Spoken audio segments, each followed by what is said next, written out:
Nk'uko mubimenyereye uyu ni wa mwanya tubagezaho amakuru atandukanye hirya no hino. Uyu munsi tugiye kunyarukira muri Repubulika Iharanira Demokarasi ya Congo, aho hakozwe inama y'igitaraganya yo kurinda umujyi wa Goma.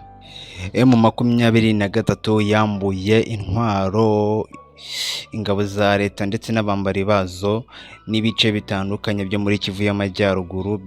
Byateranyije igitaraganya inama y'umutekano yayobowe na Felix Tshisekedi, hanafatwa ingamba zo kurinda umujyi wa Goma ku kiguzi icyo ari cyo cyose.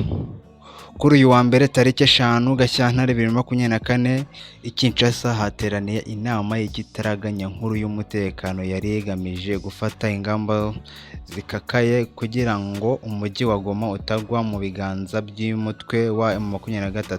Iyi nama y'urwego rusumba izindi mu bijyanye n'umutekano mu gihugu yayobowe na Perezida wa Repubulika Iharanira Demokarasi ya Congo Antonio Felix Tshisekedi.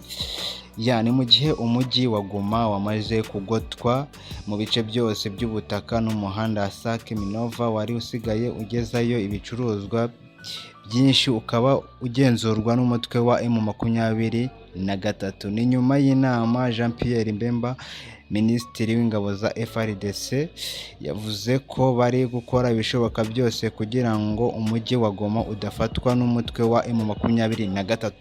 Iyi nama yize by'umwihariko mu bibazo bijyanye n'igisirikare muri operation zirimo kubera muri Kivu y'Amajyaruguru. Yongeyeho ko ingabo zirimo gutanga byose kugira ngo zigarure uturere twose ngo twigaruriwe n'ingabo z'u Rwanda. Inama nkuru y'umutekano yasabye abaturage gutuza no kwirinda ibihuha bitandukanye bijyanye n'ibitero ku murwa mukuru wa Kivu y'Amajyaruguru.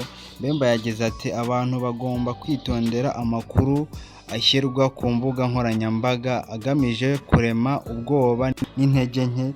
Mbembe yavuze ati ibintu byose byateguwe kurinda umujyi wa Goma. Yateye akinyabugabo abaturage ndetse n'ingabo ziwe ziri mu migwano n'umutwe wa M23 ko hari gukorwa ibidasanzwe kugira ngo batsinde uruhenu rw'inyeshyamba za M23. Yagize ati ingabo za leta zirimo gukora akazi kadasanzwe, wenda ntitubivuga bihagije, ariko mugomba kumenya ko umwanzi arimo gutakaza bikomeye urubuga rw'intambara.